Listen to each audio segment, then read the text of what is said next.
It's okay sir. உங்க பேர் சொல்லுங்க. என் பேரு ராஜா மையப்பன். என்ன வேலை செய்றீங்க? என்னது கேட்கல சார். எந்த செக்டர்ல வேலை செய்றீங்கன்னு கேட்டேன்.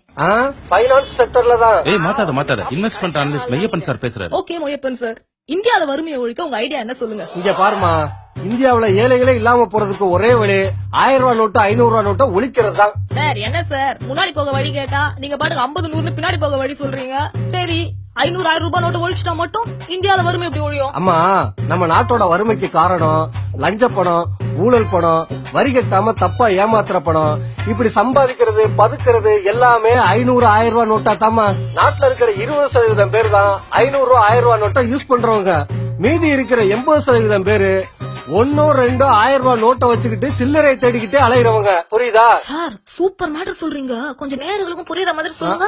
அப்ப உங்களுக்கு புரிஞ்சிருச்சாக்கும். சார் என்ன சொல்றீங்க? கலாய்கிறாரே. இங்க பாருமா, 1000 ரூபாய் நோட்டா இருந்தா 100 கோடி ரூபாய கூட பெரிய 2 சூட்கேஸ்ல வச்சு பதுக்கிடலாம். அதே 100 ரூபாய் 50 ரூபாயா இருந்தா பெரிய வீடே தேவைப்படும். பாதுகாப்பு இருக்காது, திருட்டு பயம், போலீஸ் பிரச்சனை, இன்கம் டாக்ஸ் பயம், தங்கத்துல காசு போட மாட்டான்.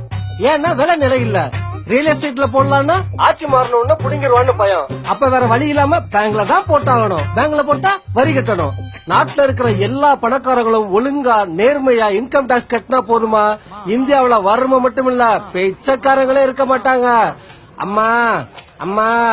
சூப்பருங்க சார். இத பத்தி என்ன சொல்றீங்க? பிரில்லியன்ட். இவர் ஆக்ஸ்போர்ட் யூனிவர்சிட்டியில படிச்சிருக்கணும். இந்த மாதிரி ஆளுதான் நம்ம நாட்டுக்கு பிரைம் மினிஸ்டரா தேவைப்படுது. இவர் எங்க இருக்காருன்னு பார்த்து கண்டுபிடிங்க. Sir super. தேங்க்யூ.